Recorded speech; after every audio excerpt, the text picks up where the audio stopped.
और इस देश के प्रधानमंत्री को रत्ती भर इस देश के एक अभिन्न हिस्से की चिंता नहीं है। असलियत तो यह है कि नफरत से बड़ा तानाशाह प्यार से डरता है और प्यार के विरोध में खड़ा है। प्रधानमंत्री ने 2 महीनों से मणिपुर की कोई सुध नहीं ली, प्रचार प्रसार करते रहे, चुनाव में अपना बूथ मजबूत कराते रहे, अमेरिका इजिप्ट घूमते रहे। गृह मंत्री ने पलड़ा झाड़ लिया, 130 से ज्यादा लोग की मौत हो चुकी है, हजारों लोग मजबूर हैं, कैंप में रहने के लिए विस्थापित हो चुके हैं। स्कूल, कॉलेजेस, हजारों बिल्डिंगें जलकर राख हो गई हैं। और जब राहुल गांधी जी ने ठाना कि उनको वहां जाना है और वहां जाकर भारत जोड़ो को जारी रखना है, तो उनके रास्ते में अवरोध, उनके रास्ते में रोड़ा बनने का काम क्यों कर रही है भारतीय जनता पार्टी की मणिपुर की सरकार? और यह सारा काम केंद्र की मोदी सरकार के इशारे पर हो रहा है। और इसका एक ही फलसफा है, राहुल गांधी जी वहां क्यों जा रहे हैं? राहुल गांधी जी वहां पर टूटे बिखरे सपनों को सजोने के लिए, जिन लोगों का विश्वास हिल गया है, जिनके मन में शंका है, उनमें विश्वास जगाने के लिए, प्यार जताने के लिए, लोगों के आंसू पोंछने के लिए, लोगों को यह विश्वास दिलाने के लिए कि हम आपके साथ इस दुख की घड़ी में खड़े हैं और हम हर कीमत पर दुख की इस घड़ी में पार हो जाएंगे। इसलिए राहुल गांधी जी वहां पर जा रहे हैं। राहुल गांधी जी वहां पर प्रेम का संदेश देने जा रहे हैं। राहुल गांधी जी वहां पर लोगों से मिलने जा रहे हैं। राहुल गांधी जी वहां पर लोगों को ढांढस बंधाने जा रहे हैं। और जिस नफरत के बाजार में मोहब्बत की दुकान खोलने की उन्हें ठानी है, उसको आगे बढ़ाने के लिए जा रहे हैं। इसमें किसी को क्या आपत्ति हो सकती है? राहुल जी मणिपुर पहुंचते हैं, इंफाल के एयरपोर्ट से निकलते हैं, महज 20 किलोमीटर दूर उनका काफिला चलता है और विष्णुपुर में उसको रोक लिया जाता है। उस काफिले को क्यों रोका गया? पहले इसी प्रशासन ने कहा आप बाय रोड जा सकते हैं, उस काफिले को रोका जाता है। और जिन लोगों में थोड़ी सी आशा और थोड़ी सी उम्मीद जगी थी, तो कोई तो है जो हमारे साथ खड़ा है, वहां लोग आ जाते हैं, वहां गांव के लोग इकट्ठे हो जाते हैं और उन गांव की महिलाओं पर बर्बरता और निरंकुश पुलिस टीयर गैस के गोले दागती है। ये मणिपुर के लोग हमारे देश का हिस्सा हैं, ये हमारे भाई बहन हैं, जिनसे इस देश का एक बेटा उनकी खैर खबर लेने जा रहा है, उनको प्यार जताने जा रहा है, उनको यह विश्वास जताने जा रहा है कि आप हमारे देश का एक अभिन्न हिस्सा हैं, आप भारत का एक अभिन्न हिस्सा है और परीक्षा की इस घड़ी में हम आपके साथ खड़े हैं। वहां से उनको रोक दिया जाता है और प्रशासन जिसने परमिशन दी थी, ऑब्वियसली उनके पास ऊपर से फोन आता है, उनके पास तानाशाहों का फोन आता है और प्रशासन उनसे कहता है कि नहीं, अब आप ऐसे नहीं जा सकते, अब आप हवाई जहाज से जाइएगा। वो जैसे भी जाएंगे, वो जाएंगे जरूर। और मुझे ऐसा लगता है कि प्रशासन ये रोककर कहीं ना कहीं ये साबित कर रहा है कि वो कितना डरते हैं। नफरत करने वाले लोग मोहब्बत से क्यों डरते हैं, प्यार से क्यों घबराते हैं। प्रधानमंत्री के पास मेरा बूथ सबसे मजबूत करने का टाइम है, अमित शाह जी के पास बिहार घूमने का वक्त है, जेपी नड्डा जी के पास राजस्थान जाकर झूठ परोसने का वक्त है। लेकिन इनमें से किसी के पास यह वक्त नहीं है कि वो जाकर मणिपुर में लोगों का हाल जान सकें, उनके आंसू पोंछ सकें।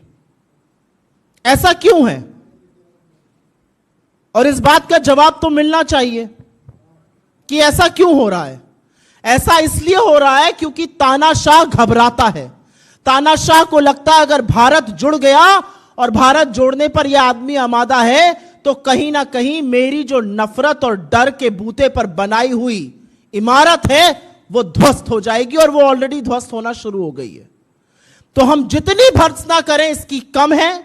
राहुल गांधी जी इस देश के एक हिस्से में उन लोगों से मिलने गए हैं जो 2 महीने से पीड़ित हैं, उनके आंसू पोंछने गए हैं, उनको मोहब्बत जताने गए हैं। उनको रोकना पाप है। और क्या जुर्म है? इस देश में किसी के घाव पर मरहम लगाना जुर्म है? इस देश में देशवासियों का हालचाल पूछना आज जुर्म है? किसी से मुलाकात करना आज पाप है? भाईचारा फैलाना पाप है? इसके बारे में जवाब एक निरंकुश तानाशाह और उसकी बर्बर सरकार को जरूर देना पड़ेगा। और मैं कुछ वाकये जरूर बता देती हूं। आज 2 महीने हो गए मणिपुर में प्रधानमंत्री के मुंह से हिंसा की भर्त्सना और शांति की अपील नहीं निकली। यह भी सच है कि अमित शाह वहां दौरे पर गए और जब वो वापस आए तो हिंसा और बढ़ी और लोगों की मौतें हुई। तो क्या प्लान क्या है? एक ऑल पार्टी मीटिंग बुलाई जाती है जिसमें प्रधानमंत्री ही नहीं है। उस मीटिंग में जो एकमात्र रिप्रेजेंटेटिव मणिपुर के हमारे पूर्व मुख्यमंत्री थे, उनको कुल गिनकर 3 मिनट बोलने दिया जाता है। आपका प्लान क्या है मणिपुर में शांति बहाल करने के लिए? मीडिया को मैनेज करके आप मणिपुर की आग और हिंसा को शांत नहीं कर सकते हैं। मणिपुर के लोगों से बात कीजिए, उनका विश्वास जीतिए और जो ये कोशिश कर रहा है उस कोशिश को और आगे बढ़ाइए।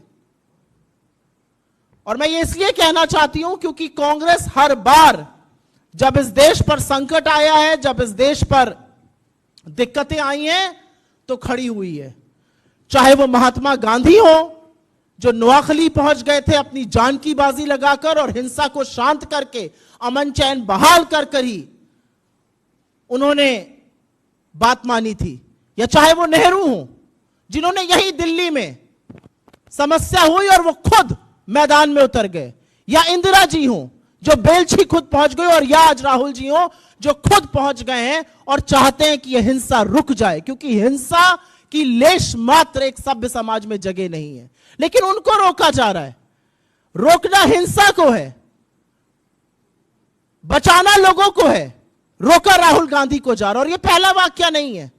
जब हाथरस जा रहे थे तब आपने रोका था, जब लखीमपुर जा रहे थे तब आपने रोका था। हर बार अगर राहुल गांधी जी लोगों के साथ खड़े होने के लिए जाते हैं तो आप रोकते हैं, लेकिन इतिहास भी साक्षी है कि वो जहां जाने के लिए निकलते हैं अंततोगत्वा वहां पहुंचते जरूर है। हम इसकी भर्त्सना करते हैं और इस सरकार से उम्मीद करते हैं कि मणिपुर में जो कोई भी शांति बहाल करना चाहता है, अमन चैन लाना चाहता है, भाईचारा लाना चाहता है, उसके रास्ते में आप अवरोध, उसके रास्ते में आप कांटा नहीं बनेंगे, वरन वहां पर शांति बहाल करने की खुद भी प्रयास करेंगे। आपके सवालों का स्वागत है। जैसा कि मैंने आपको पहले कहा, राहुल जी के पास परमिशन थी वहां जाने की बाय रोड। प्रशासन ने ही उनको यह परमिशन दी थी कि वो बाय रोड जा सकते हैं, और एकाएक प्रशासन ने 20 किलोमीटर इंफाल एयरपोर्ट के बाद उनको रोक दिया। यह किसके कहने पर हुआ? यह क्यों हुआ? आज सवाल यह है, किसके इशारे पर मणिपुर की सरकार और किसके इशारे पर वहां की पुलिस चल रही है? ये जो डबल इंजन की ट्रबलसम सरकार है, इसने क्यों रोका राहुल गांधी को? वो क्या करने जा रहे थे? ये मैं आपसे भी पूछती हूं। राहुल गांधी मणिपुर क्यों गए हैं? हमारे देश का एक हिस्सा 2 महीने से जल रहा है। उस देश के हिस्से को आज कोई ऐसा व्यक्ति चाहिए जो गले लगाकर ये ढांढस, ये विश्वास दिला सके कि हम आपके साथ खड़े हैं। लेकिन वो व्यक्ति प्रधानमंत्री मोदी नहीं है, वो व्यक्ति मणिपुर के मुख्यमंत्री नहीं है, वो व्यक्ति राहुल गांधी है। और उनको जाने से क्यों रोका जा रहा है?